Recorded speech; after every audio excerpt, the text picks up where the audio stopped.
The pandemic really took a big toll on our lives, and even more so on the unvaccinated. Where can you travel right now? If you are unvaccinated, what are your options? I wanted to give you a couple of countries where you can go to, a couple countries that you can visit in case you are unvaccinated. The first country I wanted to discuss with you in today's video is Albania. The country in Europe, located on the Balkans, is a country that's been fairly liberal when it comes to COVID restrictions and lockdowns. Albania is not part of the European Union and consequently operates a much more liberal policy when it comes to regulating COVID.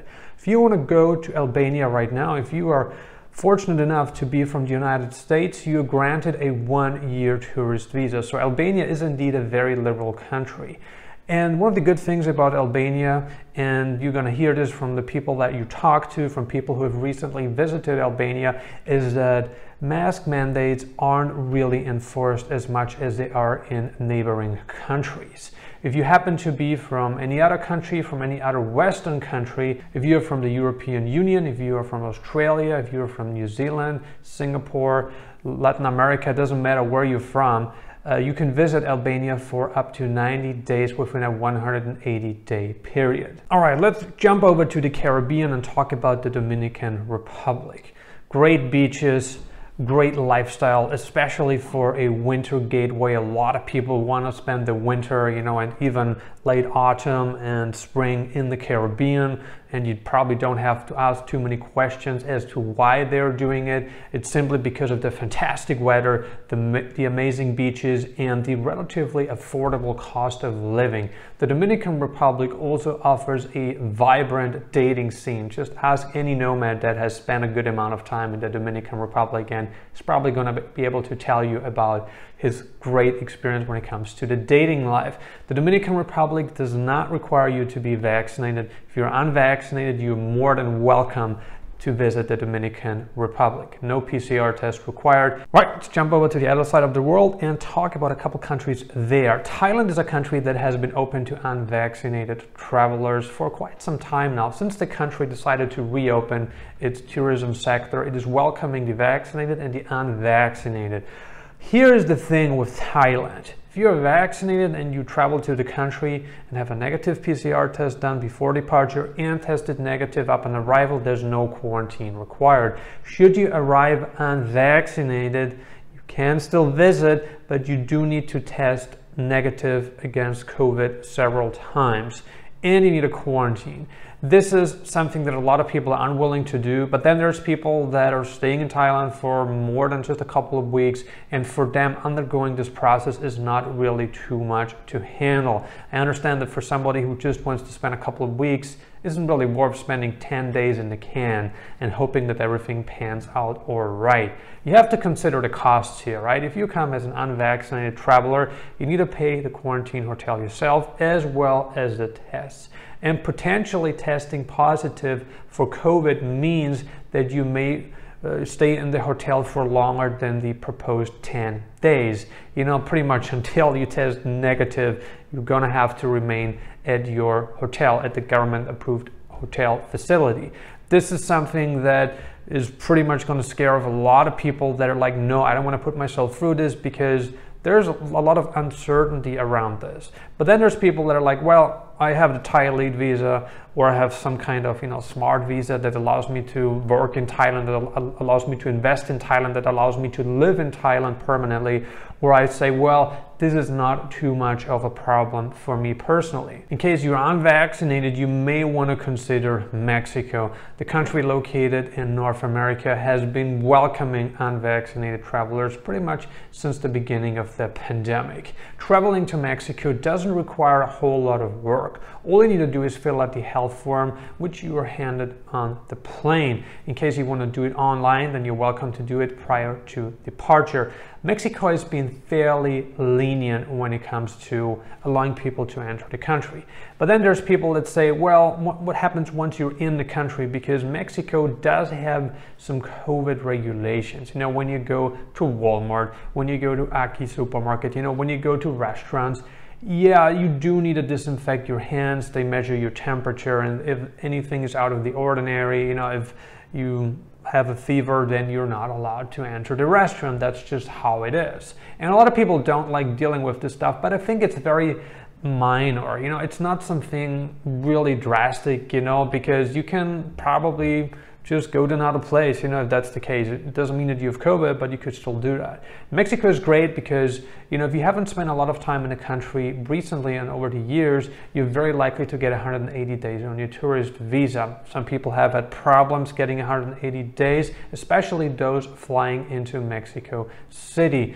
Would be interesting to hear what the current visa situation is. I've personally been granted 180 days twice over the past months. So I have only good things to say about Mexico. In case you want to live in Mexico permanently, if you want to become a resident, you have two options. You can apply for a temporary residency at the embassy or consulate in your home country, in your home state, wherever you are situated at this moment in time. You don't need to be a citizen or resident, in the place you are applying, and it can be done from pretty much anywhere in the entire world, anywhere there is a Mexican embassy or consulate.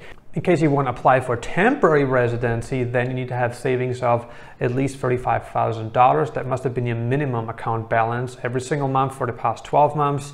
There's also a way to get residency through investment in real estate. That's something you may want to consider. If you want to obtain permanent residency right away, there's also a way to do that. However, right now, older people are just favored, meaning if you're younger and even though you have a good amount of income or you have a high net worth, you may not be granted permanent residency right away. I'm just making this clear here because I have heard several stories where that was the case. In case you want to get permanent residency right away, you do need to have savings of at least $130,000. So that must have been the minimum account balance every single month for the past 12 months. Turkey, the country located on the edge of Europe, is another great option for the unvaccinated. It is very easy for you to get into the country by just getting a negative PCR test done prior to departure.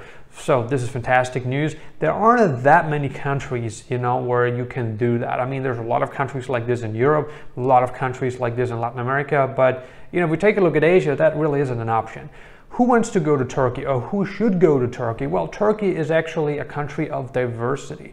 You have the Antalya region. You have Antalya, which is a very popular tourist destination for Europeans, for people from the Middle East. So they fly into Antalya to spend the summertime there. And if you want to have a more vibrant city life, if you want to be involved in entertainment and you don't really want too much nature, then you can go to Izmir or Istanbul. That's where a lot of the younger people end up. Another country I wanted to talk with you about is Cambodia. The country located just east of Thailand is open to unvaccinated travelers. Very similar to Thailand. In order for you to enter, in case you're unvaccinated, you can enter Cambodia, but in order for you to enter the country, you do need a negative PCR test done prior to departure, and you need a test negative upon arrival and a couple days later, plus you need a quarantine as well. So the entry requirements, the whole process isn't so easy, it isn't so comfortable. But for somebody who wants to go back to Southeast Asia, who wants to spend some time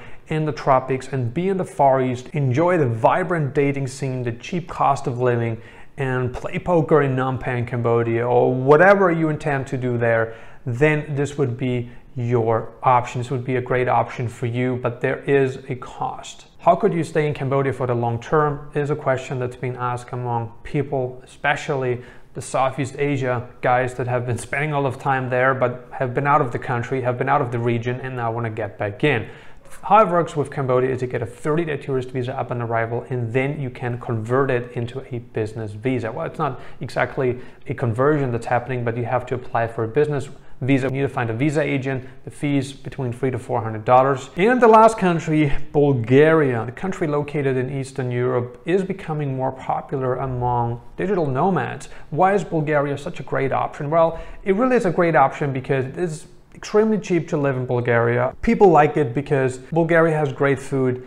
It has a growing digital nomad community. So you can go to Sofia, you can go to Varna, there's a couple of spots in the mountains. So Bulgaria is a pretty big country, in Europe. It wouldn't be a big country in North America, but it is a big country in Europe and has a lot to offer. So the cheap cost of living, good internet connection, it's relatively safe in most places.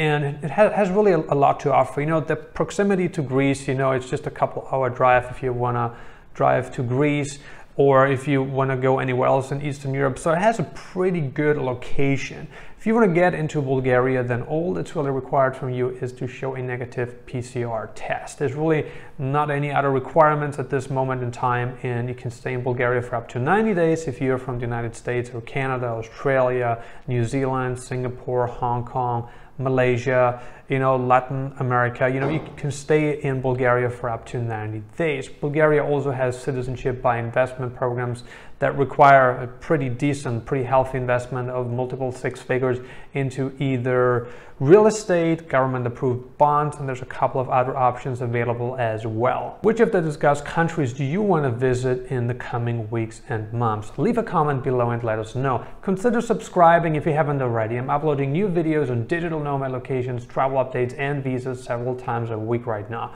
I highly recommend that you grab a completely free copy of my ebook, Nomad Elite, the Insider's Guide to Retaining a Life of Freedom. All you need to do is click on the link below the video. And if you got some more time left, check out these videos. Thank you for watching.